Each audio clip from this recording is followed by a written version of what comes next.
DNA मित्रों, अब हम लोकतंत्र के सबसे खतरनाक ट्रेंड का विश्लेषण करेंगे। मित्रों, इस विश्लेषण में दो संवेदनशील विषय हैं।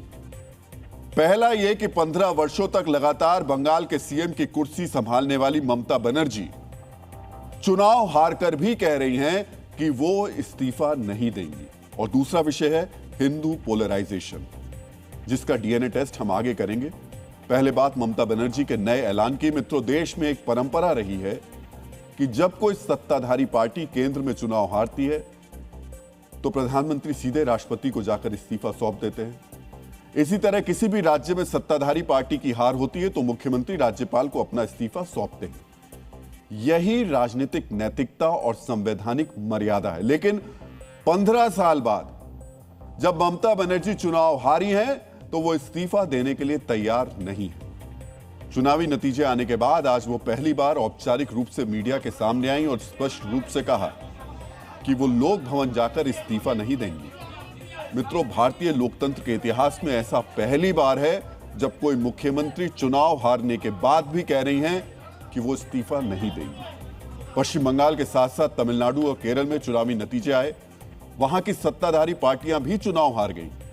तमिलनाडु में सीएम एमके स्टालिन और केरल में सीएम पी विजयन दोनों ने राज्यपाल से मिलकर इस्तीफा सौंप दिया। पी विजयन ने तो चुनाव का नतीजा आने से एक दिन पहले ही यानी 3 मई को ही सोशल मीडिया पर अपने नाम के साथ लगा मुख्यमंत्री शब्द हटा लिया था। लेकिन दूसरी तरफ ममता बनर्जी हैं जो जनादेश को स्वीकार करने के बजाय मुख्यमंत्री की कुर्सी नहीं छोड़ने पर अड़ी हुई हैं। प्रश्न है, इसका मतलब क्या है? अगर वो इस्तीफा नहीं देती हैं तो फिर क्या होगा? संवैधानिक विकल्प क्या है? इन सवालों के साथ अब हम लोकतंत्र के सबसे खतरनाक ट्रेंड का विश्लेषण करेंगे। मित्रों, संविधान के निर्माता डॉक्टर भीमराव अंबेडकर ने कहा था कि संवैधानिक नैतिकता का मतलब है कि हम जनता के निर्णय का सम्मान करें। लेकिन आज मीडिया से संवाद करते हुए ममता बनर्जी ने नैतिकता का एक अलग ही परिभाषा को गढ़ दिया। ममता बनर्जी ने फिर से चुनाव आयोग पर पक्षपात का आरोप लगाया। उन्होंने कहा जो जनादेश आया है वो असली नहीं है, चुनाव को लूटा गया है, 100 से ज्यादा सीटें छीन ली गई हैं। ममता बनर्जी ने कहा कि केंद्र सरकार ने सीधे तौर पर चुनाव को प्रभावित किया। पूरे चुनाव को लोकतंत्र के खिलाफ साजिश बताते हुए उन्होंने कहा कि नैतिक रूप से उन्हीं की जीत हुई है, इसलिए वो लोक भवन जाकर इस्तीफा नहीं देंगी। हम आपको सुनाते हैं कि ममता बनर्जी ने और क्या क्या कहा। नहीं, जब हारी नहीं तो क्यों जाऊंगी? पहले मेरी हार का सबूत दे दें, तब राजभवन जाऊंगी। अभी तो इस्तीफे का सवाल नहीं उठता। मुझसे कोई जोर जबरदस्ती इस्तीफा नहीं दिलवा सकता। और मैं कहना चाहती हूँ कि उन्होंने हमें जबरदस्ती हराया, मैं हारी नहीं हूँ। सुना आपने? ममता बनर्जी आज कह रही हैं कि मुख्यमंत्री की कुर्सी नहीं छोड़ूंगी। कल कहेंगी अपने राज्य में चुनाव ही नहीं कराऊंगी। और जिस तरीके का ट्रेंड ममता शुरू करने जा रही हैं, कल उसे कोई और सीएम या नेता फॉलो करेगा। फिर क्या होगा? क्या होगा देश और देश के संविधान का? आपने पहली बार सुना होगा कि कोई हारी हुई मुख्यमंत्री कह रही हैं कि वो कुर्सी नहीं छोड़ेंगी। क्यों नहीं छोड़ेंगी? क्योंकि उन्हें लगता है कि चुनाव निष्पक्ष नहीं हुआ है। अगर ममता जी को लगता है कि निष्पक्ष चुनाव नहीं हुआ है तो इसके लिए संवैधानिक विकल्प है। वो अदालत में इसे चुनौती दे सकती हैं। चुनावी नतीजों को चुनौती देने का उनका अधिकार कोई नहीं छीन सकता। लेकिन जब तक कोई सक्षम अदालत कोई आदेश नहीं दे देती तब तक ममता बनर्जी को इस जनादेश का पालन करना चाहिए। ममता बनर्जी की इस जिद के बाद संवैधानिक विकल्प क्या है वो भी आज आपको जानना चाहिए। मित्रों, अनुच्छेद 164 के तहत मुख्यमंत्री राज्यपाल की कृपा पर ही सरकार में रह सकते हैं। विधानसभा का 5 साल का कार्यकाल खत्म होने पर राज्यपाल विधानसभा को भंग कर सकते हैं। मतलब ममता बनर्जी का राज्यपाल से मिलकर इस्तीफा नहीं देने से कुछ नहीं बदलेगा। राज्यपाल सदन और सरकार को बर्खास्त कर सकते हैं क्योंकि मौजूदा सरकार का जनादेश समाप्त हो चुका है। ममता बनर्जी इस्तीफा नहीं देंगी तो भी नई विधानसभा के गठन और नए मुख्यमंत्री के शपथ ग्रहण पर कोई असर नहीं पड़ेगा।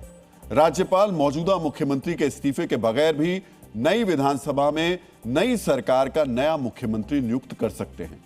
कार्यकाल के बीच मुख्यमंत्री बदलने को लेकर तो संवैधानिक अड़चन है, लेकिन विधानसभा का कार्यकाल पूरा होने पर नई विधानसभा के गठन में कोई अड़चन नहीं है। बंगाल की मौजूदा विधानसभा का कार्यकाल 7 मई 2026 को खत्म हो रहा है। ऐसे में 7 मई या उसके बाद जब भी बंगाल के राज्यपाल एन रवि चाहें बीजेपी को सरकार बनाने का न्योता दे सकते हैं। मित्रों, ममता बनर्जी 15 साल से मुख्यमंत्री रही। चुनाव नतीजे उनकी उम्मीद और अनुमान के विपरीत हैं, इसीलिए वो जनादेश को स्वीकार नहीं कर पा रही हैं। लेकिन चुनावी राजनीति में उन्हें 50 साल का अनुभव है। देश के गिने चुने अनुभवी मुख्यमंत्री में वो शामिल हैं, इसलिए उन्हें संवैधानिक विकल्प का ज्ञान जरूर होगा। वो भी जानती होंगी कि अगर वो इस्तीफा नहीं देंगी तो भी कुछ फर्क नहीं पड़ता। फिर भी वो देश के सामने आकर कह रही हैं इस्तीफा नहीं देंगी, तो इसका मतलब क्या है?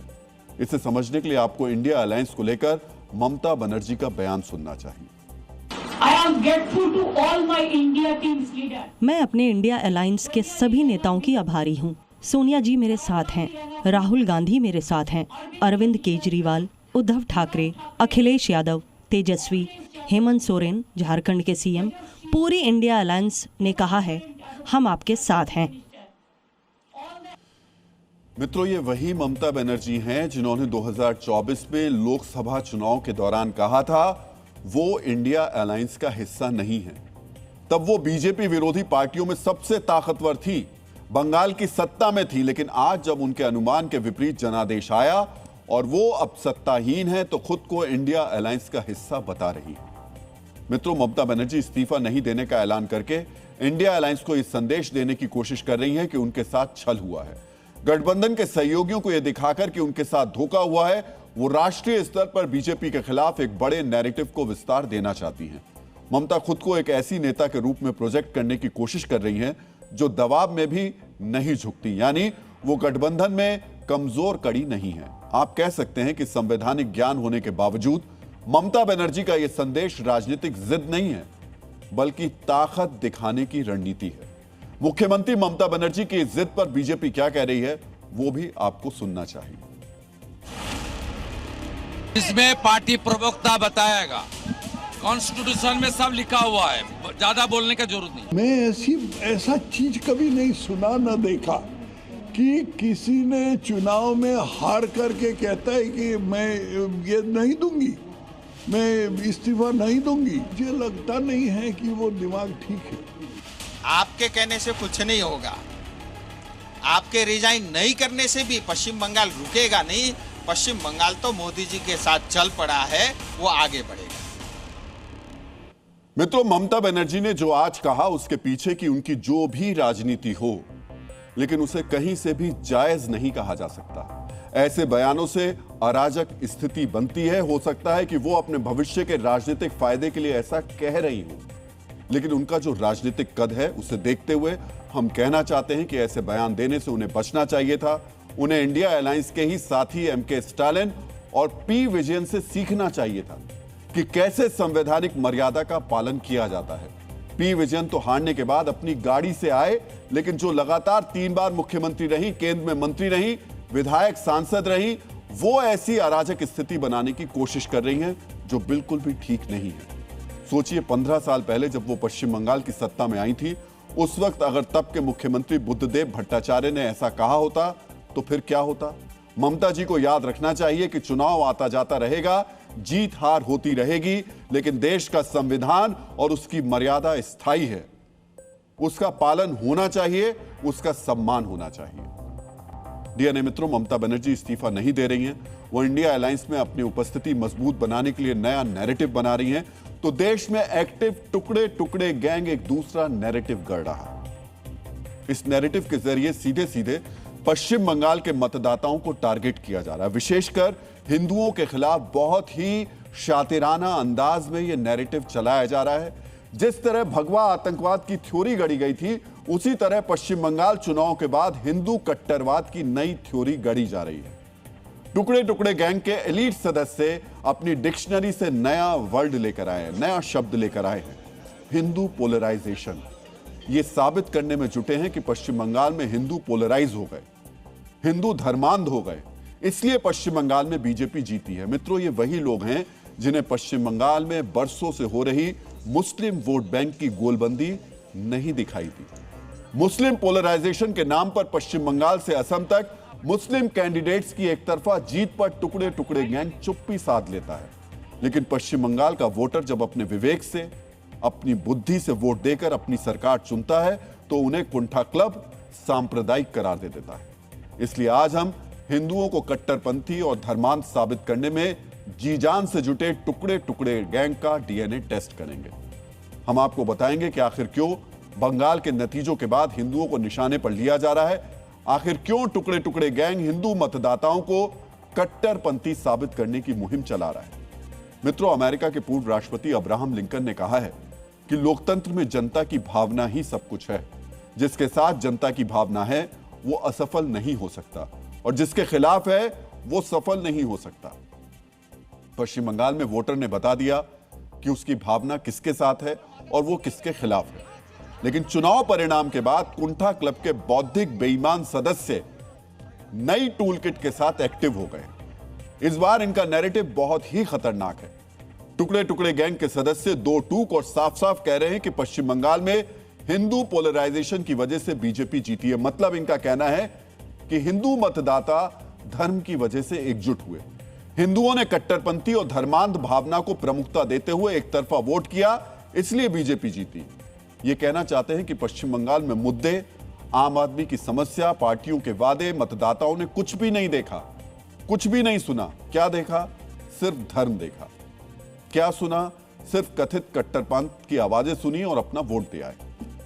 इसके लिए टुकड़े टुकड़े गैंग ने एक खास शब्द का प्रयोग किया है, हिंदू पोलराइजेशन। पश्चिम बंगाल में मतदाता के फैसले की व्याख्या हिंदू पोलराइजेशन जैसे शब्दों से की जा रही है। मित्रों, महात्मा गांधी ने कहा है कि जनमत का अपमान करना अंततः स्वयं का पतन करना है। टुकड़े टुकड़े गैंग की बौद्धिक बेईमानों की यह जमात जनमत का अपमान कर रही है। मतलब हद है, जो लोग अब तक चुनाव आयोग पर सवाल उठा रहे थे, जो लोग अब तक संवैधानिक संस्थाओं पर सवाल उठा रहे थे, वो अब सीधे सीधे आम वोटर पर ही सवाल उठा रहे हैं, आम मतदाता के विवेक पर सवाल उठा रहे हैं। मित्रों, ये लोकतंत्र पर डबल अटैक है। पहले चुनाव आयोग पर प्रश्न चिन्ह लगाया, अब उस वोटर को, आम आदमी को धर्मांध, कट्टरपंथी और पूर्वाग्रह ग्रसित करके बताया जा रहा है, जिसे लोकतंत्र में सबसे ऊपर माना जाता है, जो सरकार का फैसला करता है। हिंदू पोलराइजेशन वाली टूलकिट के सहारे हिंदुओं के खिलाफ नैरेटिव बनाया जा रहा है। जो आम आदमी अब तक की सबसे बड़ी संस्था कहलाता है, जिन्हें संविधान से ऊपर कहा जाता है, उसी मतदाता को अब कट्टरपंथी और पूर्वाग्रह से ग्रस्त बताया जा रहा है। सोचिए, कैसा बौद्धिक दिवालियापन है जो अपने मन मुताबिक चुनाव परिणाम नहीं आने पर मतदाता को ही कट्टरपंथी, धर्मांध और बेईमान कह रहा है। वो भी सिर्फ इसलिए क्योंकि चुनाव के नतीजे टुकड़े टुकड़े गैंग के एजेंडे के मुताबिक नहीं आए। सोचिए, इस कुंठा क्लब के सदस्यों के लिए चुनाव आयोग दोषी है, मतदाता धर्मांध है, वोटर का फैसला पोलराइज है, तो फिर सवाल यह है कि देश में निर्दोष कौन है? मित्रों, फ्रांस के मशहूर सेनापति नेपोलियन बोनापार्ट ने कहा है कि जनता का समर्थन ही शक्ति का वास्तविक आधार है। कुंठा क्लब और टुकड़े टुकड़े गैंग के सदस्य जन समर्थन के वास्तविक आधार को नहीं देखना चाहते, ना ही समझना चाहते हैं।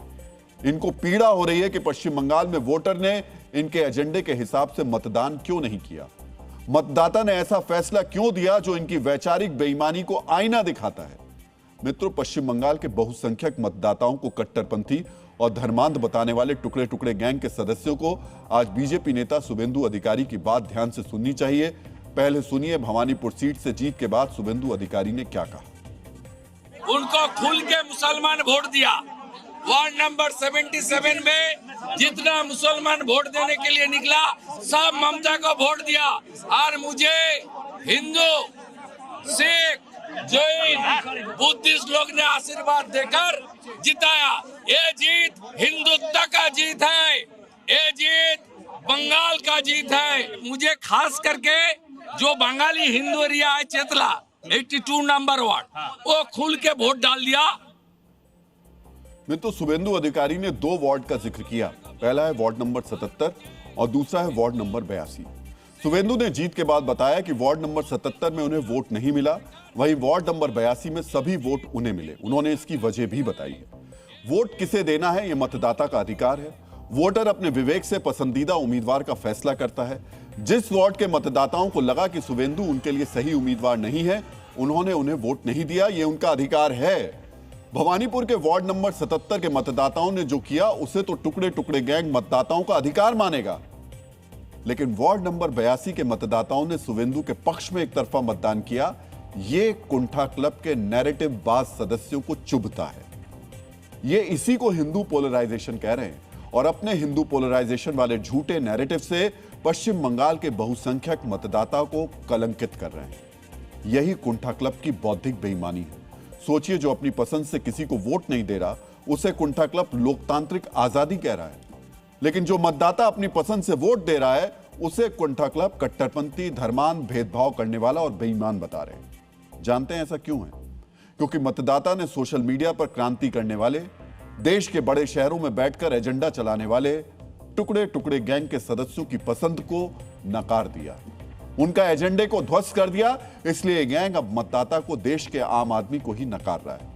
अपनी खींच निकालने के लिए सोशल मीडिया पर हिंदू पोलराइजेशन वाले नैरेटिव के जरिए आम लोगों को कट्टरपंथी और धर्मांध बता रहा है। ये मित्रों, एक टूलकिट के सहारे हिंदुओं के खिलाफ नैरेटिव बन रहे टुकड़े टुकड़े गैंग के सदस्यों की सेलेक्टिव सोच को भी समझ लीजिए। पश्चिम बंगाल से असम और केरल तक मुस्लिम वोट के पोलराइजेशन का यह गैंग उस पर तो खामोश है। अब आप मुस्लिम वोट पोलराइजेशन के कुछ साक्ष्यों को आंकड़ों के जरिए समझिए। नई बाबरी बनाने की बात कहने वाले हुमायूं कबीर दोनों सीटों से चुनाव जीत गए। अब सोचिए, नई बाबरी के नाम पर हुए तमाशे में कौन जुटा था और नई बाबरी के नाम पर हुमायूं को किसने वोट दिया। पश्चिम बंगाल में कांग्रेस के 2 विधायक जीते हैं, दोनों मुस्लिम हैं। बताने की जरूरत नहीं कि मुस्लिम बहुल क्षेत्र में इनके पक्ष में कैसे पोलराइजेशन हुआ होगा। लेफ्ट को 1 सीट मिली है, वो भी मुस्लिम उम्मीदवार है। इंडिया सेकुलर फ्रंट के नौशाद सिद्दीकी चुनाव जीते हैं। इनके फ्रंट का नाम ही सेकुलर फ्रंट है, बस इनकी नीतियां घोर कट्टरपंथी हैं। इनके पक्ष में कौन पोलराइज हुआ, इस पर टुकड़े टुकड़े गैंग की जुबान सिल गई है। पोलराइजेशन की राजनीति कौन कर रहा है, कौन पोलराइज हो रहा है, इसे समझने के लिए पश्चिम बंगाल के अलावा दूसरे राज्यों के नतीजों को भी समझ लेते हैं। असम में कांग्रेस के 19 विधायक चुने गए। जानते हैं 19 में से सिर्फ 1 हिंदू है, 18 मुस्लिम है। कुछ लोग असम में कांग्रेस की तुलना अब मुस्लिम लीग से कर रहे हैं। इतना ही नहीं, कांग्रेस की सहयोगी रायजोर दल के 2 विधायकों में से 1 मुस्लिम है। AIUDF के दोनों विधायक मुस्लिम हैं। असम में TMC का 1 उम्मीदवार जीता है, वो भी मुस्लिम है। यानी असम में विपक्ष के जो 24 उम्मीदवार जीते हैं उनमें से 22 मुस्लिम हैं। सोचिए, एक ऐसा लोकतांत्रिक चमत्कार है कि विपक्ष के 95% से ज्यादा विधायक मुस्लिम हैं। जानते हैं, टुकड़े टुकड़े गैंग ने इस पर बौद्धिक बेईमानी वाली चुप्पी ओढ़ ली है। उसे पश्चिम बंगाल में मतदाता का फैसला हिंदू पोलराइजेशन लगता है, लेकिन असम में इस कुंठा क्लब को पोलराइजेशन जैसा कुछ भी दिखाई नहीं देता। मित्रों, सिर्फ असम ही नहीं, केरलम में भी कुंठा क्लब को पोलराइजेशन जैसा कुछ नहीं दिखाई दे रहा है। जानते हैं, केरलम में 140 सदस्यों वाली विधानसभा में 35 मुस्लिम विधायक चुने गए हैं। उनमें से 30 कांग्रेस के नेतृत्व वाले UDF से जीते हैं। इनमें से 8 कांग्रेस और 22 इंडियन यूनियन मुस्लिम लीग के विधायक हैं। इंडियन यूनियन मुस्लिम लीग केरलम में तीसरी सबसे बड़ी पार्टी बन गई है। सोचिए, जिस पार्टी के नाम में ही मुस्लिम लीग शब्द जुड़ा है उसे किसने वोट किया होगा। लेकिन टुकड़े टुकड़े गैंग के बौद्धिक बेईमानों को यहां भी पोलराइजेशन नहीं दिखता, बिल्कुल भी नहीं दिखता। केरलम में इंडियन यूनियन मुस्लिम लीग की जीत उनके लिए मतदाता के अधिकार की अभिव्यक्ति है, लेकिन पश्चिम बंगाल में यह हिंदू पोलराइजेशन हो जाता है। सोचिए, इतनी बौद्धिक बेईमानी ये लाते कहां से। मित्रों, यही टुकड़े टुकड़े गैंग हिंदू पोलराइजेशन का नया नैरेटिव तैयार कर रहा है। इससे मतदाता का फैसला भी अपनी डिजाइनर सोच के हिसाब से चाहिए। अगर ऐसा नहीं हुआ तो ये वोटर को कट्टरपंथी, धर्मांध बताकर उसके फैसले का सम्मान करने से इनकार कर देंगे। अमेरिका के प्रसिद्ध सामाजिक कार्यकर्ता मार्टिन लूथर किंग जूनियर ने कहा है कि किसी भी व्यवस्था की स्थिरता इस बात पर निर्भर करती है कि वो लोगों की आकांक्षाओं को कितना सम्मान देती है। डीएनए मित्रों, यही लोकतंत्र का मूल है। जो जनता की आकांक्षाओं का सम्मान नहीं करेगा, जनता उसे सत्ता से बाहर कर देगी। आंखों पर बौद्धिक बेईमानी का चश्मा लगाए कुंठा क्लब को यह बात अच्छी तरह मालूम है, लेकिन उसे हिंदू पोलराइजेशन वाला नैरेटिव बनाना है।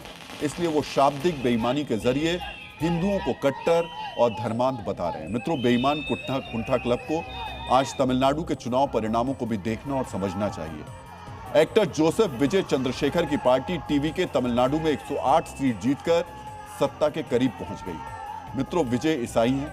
तमिलनाडु की आबादी में ईसाई सिर्फ 6% हैं, हिंदू करीब 88% है। विजय की पार्टी को 35% वोट मिले हैं। तो अगर कुंठा क्लब की हिंदू पोलराइजेशन वाली थ्योरी सही होती तो फिर तमिलनाडु में विजय की पार्टी को ना तो 35% वोट मिलना चाहिए था और ना ही 108 सीट, क्योंकि कथित पोलराइज हिंदू तो ईसाई विजय को वोट ही नहीं देता। फिर विजय की पार्टी कैसे जीती? मित्रों, जानते हैं हिंदू विरोधी सोच में डूबा ये टुकड़े टुकड़े गैंग हर घटना को हिंदू विरोधी चश्मे से ही देखता है। ये जनमत को भी अपनी इसी छोटी और सेलेक्टिव सोच से आंकता है।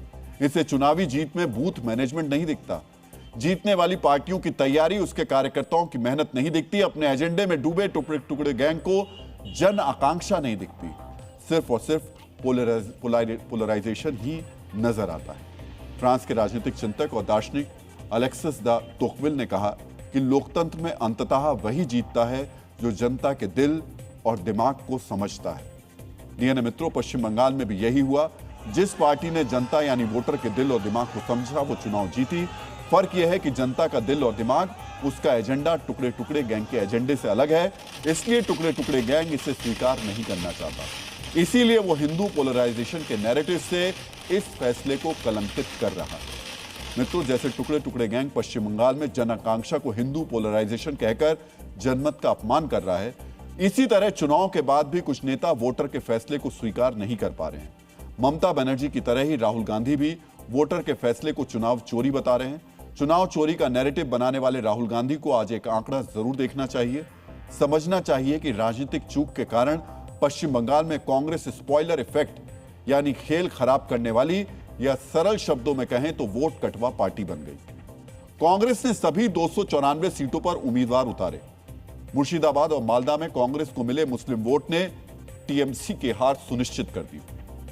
करीब 40 सीटों पर कांग्रेस, लेफ्ट और आईएसएफ ने मुस्लिम वोट को बांट दिया।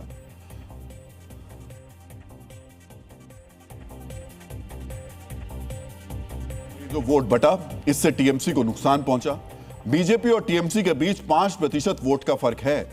इस फर्क ने 125 सीटों पर असर डाला। ये 5% वोट कांग्रेस, लेफ्ट, हुमायूं कबीर की पार्टी और आईएसएफ को मिला। अब राहुल गांधी चुनाव पर प्रश्न चिन्ह खड़ा कर रहे हैं, अपने कार्यकर्ताओं को कह रहे हैं कि टीएमसी की हार पर जश्न नहीं मनाएं। सोचिए, अगर राहुल गांधी ने थोड़ी राजनीतिक सूझबूझ दिखाई होती, कांग्रेस और टीएमसी का गठबंधन बनाया होता, तो हो सकता है बंगाल के चुनाव परिणाम विपक्ष के लिए थोड़ा और बेहतर हो जाते। लेकिन राहुल गांधी ने ऐसा नहीं किया। वो जब पश्चिम बंगाल गए तो उन्होंने टीएमसी सरकार पर निशाना साधा, बीजेपी से ज्यादा टीएमसी के खिलाफ बोलते रहे। अब चुनाव में ममता बनर्जी की हार के बाद राहुल गांधी कह रहे हैं कि बंगाल में चुनाव चोरी हो गया। मित्रों, इस पर अब हम आगे और कुछ नहीं कहेंगे। अब हम आपको पश्चिम बंगाल विधानसभा चुनाव का एक और दिलचस्प तथ्य बताने जा रहे हैं। मतदान से पहले टीएमसी ने एसआईआर को बड़ा मुद्दा बनाया। आरोप लगाया कि टीएमसी को हराने के लिए एसआईआर के तहत वोट काटे जा रहे हैं। मित्रों, चुनाव परिणाम के कुछ आंकड़े भी आपको बहुत ध्यान से देखने चाहिए। शमशेरगंज सीट पर 74,775 नाम काटे गए थे। टीएमसी ने यह सीट 7,587 वोट से जीती। समझ रहे हैं आप? एसआईआर में जिस सीट पे 74,000 से ज्यादा नाम काटे गए, उस सीट को बीजेपी ने 7,000 से ज्यादा वोटों से जीत लिया। लालगोला सीट पर 55,420 नाम कटे। यह सीट टीएमसी ने 18,960 वोट से जीती। मतलब एसआईआर में 55,000 नाम कट गए थे। सीट किसने जीती? टीएमसी। वो टीएमसी जो आरोप लगा रही थी कि एसआईआर से जानबूझकर उसके मतदाताओं के नामों को हटाया जा रहा है। भागा बंगोला सीट टीएमसी ने 56,407 वोट से जीती है। यहां 47,493 नाम कटे थे। रघुनाथगंज सीट टीएमसी ने 40,555 वोट से जीती है। यहां 46,100 नाम कटे थे। मेटिया बुर्ज सीट टीएमसी ने 87,879 वोट से जीती। यहां 40,000 लगभग नाम काटे गए थे एसआईआर में। मित्रों, जिन 20 सीटों पर एसआईआर के दौरान सबसे ज्यादा नाम काटे गए, उनमें से 13, फिर से सुनिएगा, जिन 20 सीटों में एसआईआर पे सबसे ज्यादा नाम काटे गए, उनमें से 13 यानी 65% सीटें टीएमसी ने ही जीती। जिस एसआईआर का सबसे ज्यादा विरोध टीएमसी ने किया, उससे प्रभावित 65% सीट भी टीएमसी ने ही जीती। यानी एसआईआर वाला फैक्टर भी तार्किक साबित नहीं हुआ। समझिए, पश्चिम बंगाल चुनाव में वो पार्टी जीती जिसकी रणनीति सटीक थी, जिसका चुनाव मैनेजमेंट जोरदार था, जिसके मुद्दे वोटर को पसंद आए। मित्रों, इसीलिए आचार्य चाणक्य ने कहा है कि कोई भी कार्य शुरू करने से पहले 3 प्रश्न पूछो। क्यों, कैसे और क्या परिणाम होगा। जिस पार्टी या गठबंधन ने चुनाव से पहले ये 3 जरूरी सवाल पूछे, मतदाताओं की आकांक्षा से खुद को कनेक्ट किया, वो पार्टी जीती। लेकिन टुकड़े टुकड़े क्लब को ये दिखाई नहीं देता, या कह सकते हैं समझ में नहीं आता। उसे मतदाताओं के निर्णय में हिंदू पोलराइजेशन वाला फेक नैरेटिव दिखाई देता है। वो मतदाताओं को इसलिए निशाना बनाना है क्योंकि जनमत उसके एजेंडे के मुताबिक नहीं आया। उसे इसीलिए पीड़ा हो रही है। मुद्दे देखकर मतदान हुआ, कुंठा क्लब को स्वीकार नहीं, इसलिए वो धर्म देखकर वोटिंग और हिंदू पोलराइजेशन का नैरेटिव बना रहा है। डीएनए मित्रों, टुकड़े टुकड़े गैंग बंगाल के हिंदू मतदाताओं को कट्टर साबित करने में जुटा है और सीएम ममता बनर्जी वोट डालने वाले 6 करोड़ से ज्यादा मतदाताओं के फैसले को ही चुनौती दे रही है। यानी चुनाव आयोग के बाद अब बंगाल की जनता के साथ ही खेला कर रही है। मित्रों, लोकतंत्र के लिए यह बिल्कुल भी ठीक नहीं है। इस बीच कुछ ऐसे भी किरदार सामने आए हैं जो देश विरोधी और बंगाल विरोधी प्रोपेगेंडा कर रहे हैं। इन किरदारों का मकसद है चुनाव के नतीजों के बाद बंगाल की धरती पर हिंसा कराना और अराजकता फैलाना। अब हम आपके सामने ऐसे ही किरदारों को एक्सपोज करने जा रहे हैं। डीएनए मित्रों, इस वक्त आपके टीवी स्क्रीन पर भारत विरोधी प्रोपेगेंडा फैलाने के लिए पोस्ट किया गया एक वीडियो चल रहा है। इस वीडियो को प्राउड इंडियन नेव नाम के एक अकाउंट से चुनावी नतीजे आने के बाद बिल्कुल ठीक बाद में पोस्ट किया गया। वीडियो के साथ दावा किया गया कि कोलकाता में भारतीय सेना घुस रही है और स्थानीय लोग इसका विरोध कर रहे हैं। एक और दावा किया गया कि सीआरपीएफ ने ममता बनर्जी के घर पर हमला कर दिया। इस हमले में ममता बनर्जी घायल हो गई। मित्रों, अब एक एक करके हम इन दोनों दावों का फैक्ट चेक करने जा रहे हैं। दावा किया गया कि ममता बनर्जी घायल है। आज ममता बनर्जी खुद मीडिया के सामने आई। ममता बनर्जी ने प्रेस कॉन्फ्रेंस की और दावे के मुताबिक उनके ऊपर किसी किस्म की चोट के निशान नजर नहीं आए। ये तथ्य बताते हैं कि ममता बनर्जी के घर पर हमले का दावा फेक है। अब दूसरे दावे की बात करते हैं। दावा यह कि पश्चिम बंगाल में सेना घुस रही है और लोगों ने सेना को रोका है। डीएनए टीम की इस फैक्ट चेक टीम ने जब इस वीडियो की जांच की तो पता चला यह वीडियो पश्चिम बंगाल का है ही नहीं। सेना और लोगों को दिखाता यह वीडियो जम्मू कश्मीर के नगरोटा का है। नगरोटा में लोगों ने पानी की समस्या को लेकर धरना दिया था। चूंकि नगरोटा एक संवेदनशील इलाका है, इसी वजह से सेना के अफसर लोगों को समझाने आए थे। 2 फर्जी दावे सामने आ चुके हैं। इसी वजह से हमने सोशल मीडिया अकाउंट यानी प्राउड इंडियन नेव को अंदर तक खंगाला। इसी पड़ताल के दौरान 4 मई को पोस्ट किया गया एक और वीडियो हमको मिला। मित्रों, इस वीडियो के साथ दावा किया गया कि कोलकाता के लोगों ने चुनाव आयोग के खिलाफ रैली निकाली। लोग चुनाव आयोग को बंद करने की अपील कर रहे थे। हमारी टीम ने इस वीडियो की भी जांच की। गूगल के रिवर्स इमेजिंग टूल पर जब हम इस वीडियो को अपलोड हमने किया तो पता चला ये किसान आंदोलन के दौरान हुए प्रदर्शन की तस्वीर है। इस वीडियो पर पश्चिम बंगाल और चुनाव से कोई भी लेना देना नहीं। मित्रों, बार बार बंगाल को लेकर फर्जी दावे करने वाले इस अकाउंट को जब खंगाला गया तो चौंकाने वाली जानकारी सामने आई। इस अकाउंट का नाम है अनुशी तिवारी। सुनने में यह नाम भारतीय लगता है, लेकिन असल में यह अकाउंट पाकिस्तानी है। इस अकाउंट के फैक्ट चेक में यह भी सामने आया कि इससे लगातार भारतीय सेना के खिलाफ भ्रामक पोस्ट की जाती है। इस अकाउंट के जरिए खालिस्तानी प्रोपेगेंडा को फैलाया जाता है। यह सभी काम पाकिस्तानी खुफिया एजेंसी आईएसआई की सोशल मीडिया सेल के इशारों पर हो रहा है। और इस खबर को हम चाहते तो आपको नहीं दिखाते। वैसे तो कायदे से कहें तो ये समय बर्बादी ही कही जाएगी। इस तरीके की खबर आपके सामने रखना, इस तरीके के लोगों को कोई प्रोजेक्ट करना या इनके सामने आपको बताना कि ये ऐसा काम कर रहे हैं। लेकिन ये आपको इसलिए हम बता रहे हैं और दिखा रहे हैं क्योंकि ये जो अनुशी तिवारी इस लड़की ने का नाम रख करके पूरा फेक प्रोपेगेंडा चलाया जा रहा है। बहुत सारे लोग ऐसे होते हैं जो इसी फेक प्रोपेगेंडा में फंसते हैं, इसी झूठे नैरेटिव को सच मान लेते हैं और उसके बाद में सोशल मीडिया पर वो एक अलग ही तरीके की दिशा में बढ़ चलते हैं।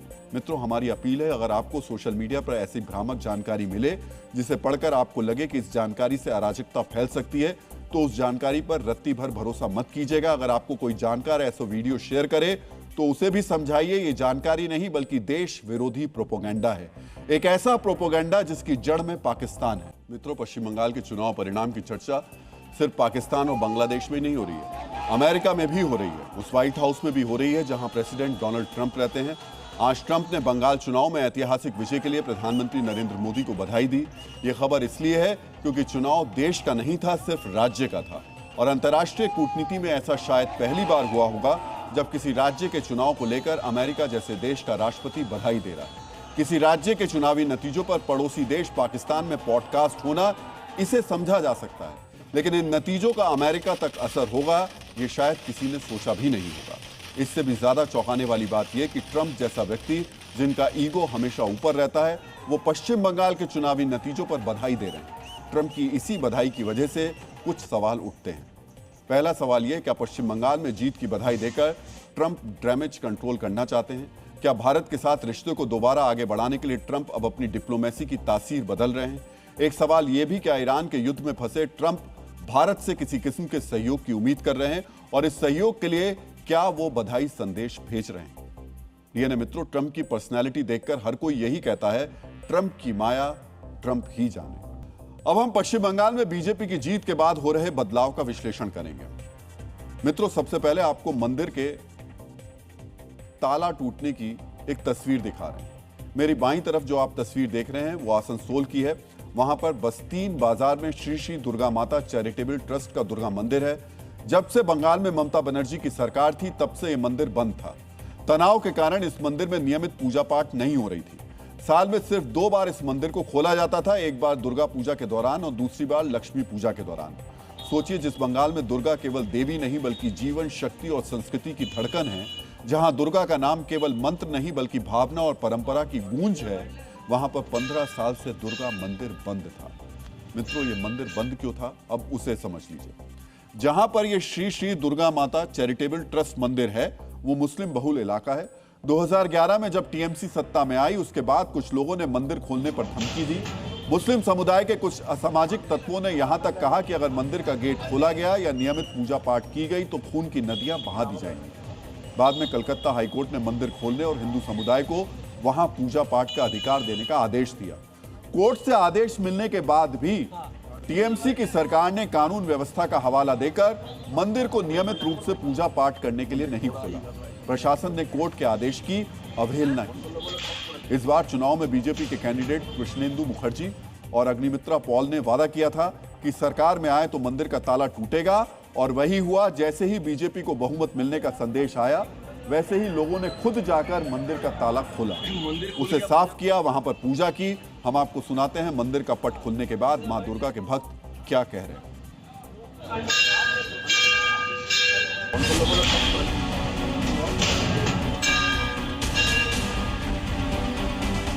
मंदिर खुल रहा है, ये बहुत दिन बाद खुल रहा, अच्छा लग रहा हम लोग को।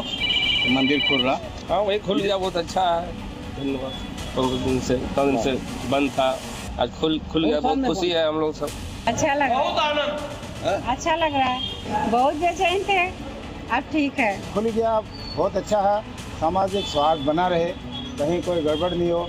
ये दुकानदार वो दुकानदार, हम लोग आपस में मिलकर रहने वाले आदमी, यहाँ कोई झमेला झूठ झमेला नहीं होना चाहिए। बस हमारे जो एमएलए बन के आए हैं श्री कृष्णेंदु मुखर्जी जी, उन्होंने ये वादा किया है कि वो आकर यहाँ पे भव्य रूप से पूजा शुरू करेंगे और मंदिर परमानेंट चालू करवाएंगे। मंदिर तो खुल गया है, लेकिन मंदिर के पीछे में हम लोग का कुछ माइनॉरिटी कम्युनिटी अधिक्रम मतलब जगह को कब्जा करके रखा हुआ है। हम लोग चाहते हैं वो जगह भी क्लियर हो। सोचिए कितनी बड़ी विडंबना है कि एक सरकार इसलिए मंदिर को बंद रखती थी क्योंकि वो मुस्लिम बहुल इलाके में था। एक मंदिर में इसलिए नियमित पूजा पाठ नहीं हो रही थी क्योंकि वहां हिंदू आबादी कम थी। क्या जहां मुस्लिम बहुसंख्यक होते हैं वहां हिंदुओं को पूजा पाठ का अधिकार नहीं है? मित्रों, टीएमसी सरकार को वहां कानून व्यवस्था से ज्यादा वोट बैंक की चिंता थी, इसलिए बरसों से मंदिर का ताला बंद था। लेकिन टीएमसी की हार के बाद लोगों ने मंदिर का ताला खोल दिया। मित्रों, रविंद्रनाथ टैगोर ने कहा है कि जहां मन भय से मुक्त हो वहीं सच्ची स्वतंत्रता का आरंभ होता है। पश्चिम बंगाल में भय से मुक्ति की एक और तस्वीर दक्षिण 24 परगना से आई है। डायमंड हार्बर के बारासात इलाके में लोगों ने एक रोड का नाम बदल दिया। जिसे पहले लोग मस्जिद पारा रोड के नाम से जानते थे, उसे कुछ लोगों के प्रतीकात्मक तौर पर नेताजी पल्ली रोड का नाम कर दिया। चुनावी नतीजे आने के बाद ही कुछ लोगों ने नेताजी पल्ली रोड लिखा एक बैनर लाकर गेट पर टांग दिया। उनका तर्क है वो राज्य में बंगाली गौरव और नेताजी सुभाष चंद्र बोस की विरासत को फिर से स्थापित कर रहे हैं। इस परिवर्तन को तृणमूल कांग्रेस सांप्रदायिक कृत्य बता रही है, जबकि बीजेपी इसे जनता की इच्छा कह रही है। मित्रों, पश्चिम बंगाल में पहले भी कई इलाकों के नाम बदले जा चुके हैं। कोलकाता की क्लाइव स्ट्रीट को नेताजी सुभाष रोड कर दिया गया था। यह सरकारी स्तर पर हुआ था, लेकिन डायमंड हार्बर इलाके में जो हुआ वो बदलाव अभी अनौपचारिक स्तर पर है। सरकारी दस्तावेजों में बदलाव के लिए आधिकारिक सरकारी अधिसूचना का इंतजार है। जो भी हो, लेकिन यह परिवर्तन का बहुत बड़ा संकेत है। मित्रों, जब तक पश्चिम बंगाल में लेफ्ट की सरकार थी तब तक उसके हिसाब से सब हो रहा था। जब ममता बनर्जी सत्ता में आई तो तृणमूल कांग्रेस के समर्थन जो चाहते थे वो होता था, और अब जब बीजेपी सत्ता में आने के लिए तैयार है तो बीजेपी के कार्यकर्ता भी अपने हिसाब से सब कुछ तय करने में लग गए हैं।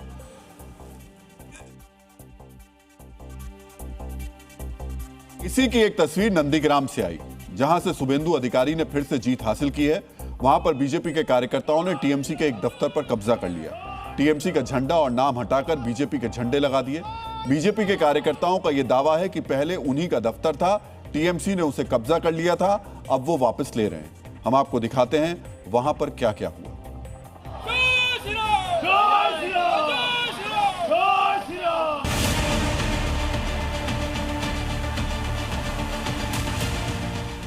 ये नंदीग्राम का हरिपुर पार्टी ऑफिस है, जहां पे आप देख सकते हैं भारतीय जनता पार्टी लिखा हुआ है, बीजेपी का फ्लैग है। पर दरअसल ये कल रात तक तृणमूल का पार्टी ऑफिस था, जहां पे तृणमूल का बोर्ड था, तृणमूल का फ्लैग था। आज सुबह होते ही बीजेपी के वर्कर्स जो है यहाँ से टीएमसी का नाम हटा के अपना बीजेपी का नाम लिख दिया है, बीजेपी का फ्लैग लगा दिया है। और यहाँ की बीजेपी जो कर्मियाँ हैं उनका दावा है कि 2020 साल में दरअसल उन्हीं लोगों ने बीजेपी के इस पार्टी ऑफिस को बनाया था। यहाँ पे बीजेपी पार्टी ऑफिस था, पर टीएमसी ने यहाँ जोर से इस पर कब्जा कर लिया था। अब बीजेपी जब पावर में आया है, ये अपना जो पार्टी ऑफिस है, बीजेपी वर्कर्स का कहना है, ये अपना जो पार्टी ऑफिस है उसको फिर से अपने हवाले ले रहा है। मित्रों, पिछले 24 घंटे में हावड़ा, मुर्शिदाबाद के बहरामपुर, बरुआपुर, कमरहाटी और बारानगर में भी टीएमसी के कार्यालयों में तोड़फोड़ की गई। आज कोलकाता के न्यू टाउन इलाके में एक बीजेपी कार्यकर्ता की हत्या कर दी गई। बीजेपी का आरोप है कि उसके विजय जुलूस पर टीएमसी कार्यकर्ताओं ने हमला किया। मारे गए बीजेपी कार्यकर्ता का नाम मधु मंडल है। उत्तर 24 परगना के पनिहाटी में टीएमसी ने आरोप लगाया कि उसके दफ्तर पर कब्जा कर लिया गया। कोलकाता के टॉलीगंज में पूर्व मंत्री अरूप विश्वास के चुनावी दफ्तर में तोड़फोड़ की गई। सिलीगुड़ी में भी एक टीएमसी दफ्तर को आग के हवाले करने की खबरें सोशल मीडिया पर आई। अभी इनकी पुष्टि नहीं है। टीएमसी का आरोप है ये सब कुछ बीजेपी कार्यकर्ताओं ने किया, लेकिन बीजेपी इससे इनकार कर रही है। आज ममता बनर्जी जब मीडिया से बात कर रही थी तो उन्होंने क्या कहा वो भी हम आपको सुनाते हैं। धक्का मार के हमको घर से निकाल दिया। हमारा इलेक्शन एजेंट को इतना मारा, काउंटिंग एजेंट को, सबको मारा, 5-6 पार्टी को मारा। मित्रों, चुनाव और सत्ता परिवर्तन के बाद बंगाल में हिंसा का पुराना इतिहास रहा है। इससे पहले टीएमसी और उससे भी पहले जब लेफ्ट की सरकार थी तब भी उनके कार्यकर्ताओं पर ऐसे आरोप लगते थे। बीजेपी के शीर्ष नेताओं को भी इसका अंदेशा है। इसलिए बीजेपी के सबसे बड़े नेता अपने समर्थकों को स्पष्ट संदेश दे रहे हैं कि हिंसा ना करें। हिंसा कोई भी करे, कहीं भी हो, किसी भी आधार पर हो, इसे जायज नहीं ठहराया जा सकता। परिवर्तन के नाम पर अराजकता को बर्दाश्त नहीं किया जा सकता। यही बात प्रधानमंत्री मोदी ने भी कही है कि बदला नहीं बल्कि सकारात्मक बदलाव की बात होनी चाहिए। अब हम चुनाव परिणामों की उस लॉटरी का विश्लेषण करेंगे जिसमें पैसों की नहीं बल्कि जनता के भरोसे की लॉटरी लगी है। यह अभाव को भाव देने की कहानी है। अक्सर राजनीति के बारे में कहा जाता है यह सिर्फ करोड़पतियों और बाहुबलियों का खेल है। चुनाव जीतने के लिए लाखों करोड़ों रुपए का फंड चाहिए, बड़ी बड़ी गाड़ियां चाहिए और एक बड़ा सा राजनीतिक खानदान चाहिए। लेकिन 5 राज्यों के चुनाव परिणामों ने एक बार फिर से इस भ्रम को तोड़ दिया है। मित्रों, डॉक्टर भीमराव अंबेडकर ने कहा था कि प्रत्येक नागरिक, चाहे उसका सामाजिक या आर्थिक स्तर कुछ भी हो, उसमें राज्य के सर्वोच्च पद तक पहुंचने की क्षमता होती है और उन्हें यह अवसर मिलना चाहिए। 5 राज्यों के चुनाव परिणाम में ऐसी कई कहानियां हैं जहां समाज के सबसे निचले तबके के लोगों ने बड़े बड़े दिग्गजों के सामने ताल ठोकी और उन्हें पटकनी दे दी। आज हम ऐसे ही लोगों की कहानी आपके साथ साझा करने वाले हैं। सबसे पहले आपको पश्चिम बंगाल के एक छोटे से गांव से आने वाली कलिता मांझी की कहानी जाननी चाहिए, जिनकी कहानी किसी कविता से कम नहीं है। मित्रों, गरीब परिवार से आने वाली कलिता मांझी दूसरों के घर में बर्तन धोने का काम करती हैं। पति प्लम्बर हैं, एक बेटा है, वो भी पति का हाथ बटाता है। कविता खुद अपना घर चलाने के लिए 4 घरों में काम करती हैं, लेकिन समाज के प्रति सेवा का भाव ऐसा कि अपना और दूसरों का घर संभालने के बाद भी वो पार्टी का काम करने के लिए समय निकालती हैं। और आज उनकी ये मेहनत रंग लाई है। कविता मांझी को बीजेपी ने औस ग्राम विधानसभा सीट से मैदान में उतारा, जहां कविता ने टीएमसी उम्मीदवार श्यामा प्रसन्न लोहार को 12,000 वोटों से पटकनी दे दी। मित्रों, चुनाव परिणाम से पहले इन दो प्रतिद्वंदियों को आमने सामने देखकर हर चुनावी पंडित ने परिणाम से उलट ही अनुमान लगाया था, क्योंकि इन दो उम्मीदवारों के बीच जमीन आसमान का अंतर था। एक तरफ थे टीएमसी के मजे हुए नेता श्यामा प्रसन्न लोहार और दूसरी तरफ घरों में काम करने वाली, अपना परिवार चलाने वाली एक आम महिला कविता माझी। एक तरफ थे ऐसे नेता जिनके पास चुनाव प्रचार का हर साधन मौजूद था और दूसरी तरफ थी जिनके पास चुनाव प्रचार तो छोड़िए, घर चलाने के पर्याप्त संसाधन तक नहीं थे। मित्रों, चुनावी हलफनामे के मुताबिक एक तरफ श्यामा प्रसन्न लोहार की कुल संपत्ति 64 लाख रुपए है, दूसरी तरफ कलिता माझी जिनकी कुल संपत्ति मात्र 1,61,000 रुपए है। मित्रों, अमेरिका के पूर्व राष्ट्रपति अब्राहम लिंकन ने कहा था, लोकतंत्र की असली ताकत जनता के हाथ में होती है, वो जिसे चाहे उसे उठा सकती है। बंगाल के औसग्राम सीट पर यही हुआ। जनता ने कलिता माझी के संघर्ष को सराहा और उन्हें सत्ता के शिखर तक पहुंचा दिया। मित्रों, कलिता माझी ने साल 2021 में भी विधानसभा चुनाव लड़ा था, लेकिन तब वो हार गई थी। इस चुनाव के बाद उन्होंने अपनी सक्रियता बढ़ाई, लोगों से जुड़ाव बढ़ाया। ये जीत इन 5 सालों में किए गए परिश्रम का परिणाम है। मित्रों, आपको कलिता माझी के बारे में एक और बात जाननी चाहिए। 2021 के उनके हलफनामे में उन्होंने बताया था कि उनके पास 5 ग्राम सोना है, लेकिन इनकी मजबूरी ऐसी थी कि इन्हें वो भी बेचना पड़ गया। लेकिन इन सभी संघर्षों के बीच कलिता ने चुनाव में कमल खिला दिया।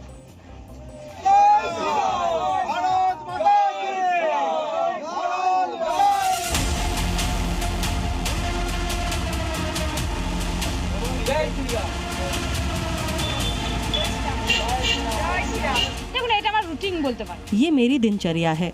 सुबह 8 बजे निकलती हूँ, घरों का काम करती हूँ, फिर लोगों के काम पर निकल जाती हूँ। लोगों ने दोनों हाथ से मुझे आशीर्वाद दिया है।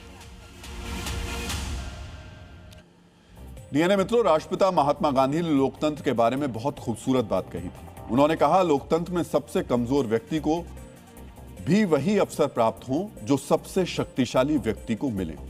बीजेपी ने कलिता माझी को यह अवसर दिया तो तमिलनाडु में थलपति विजय ने अपने ड्राइवर के बेटे सबरी नाथम को।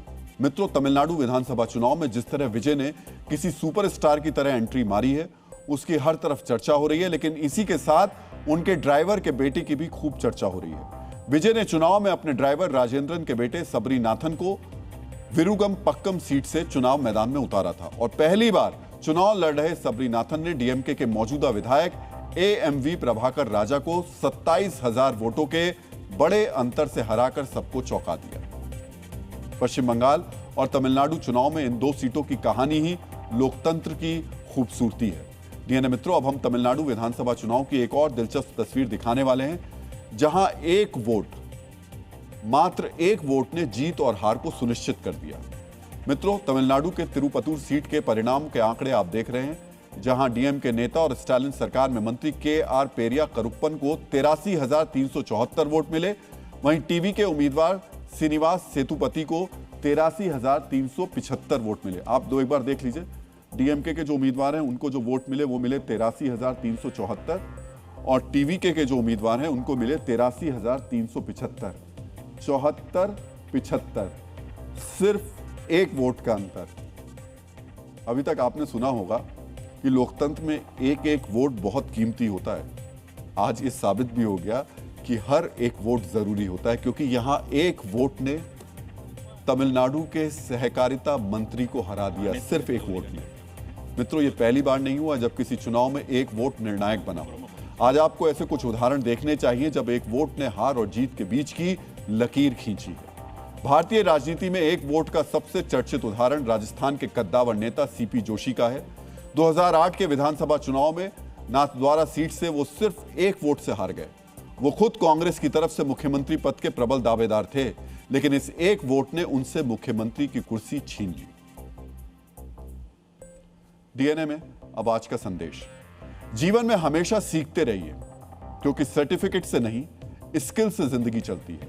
डिग्री तो फाइलों में सिमट कर रह जाती है, जबकि हुनर अपनी पहचान बनाता है।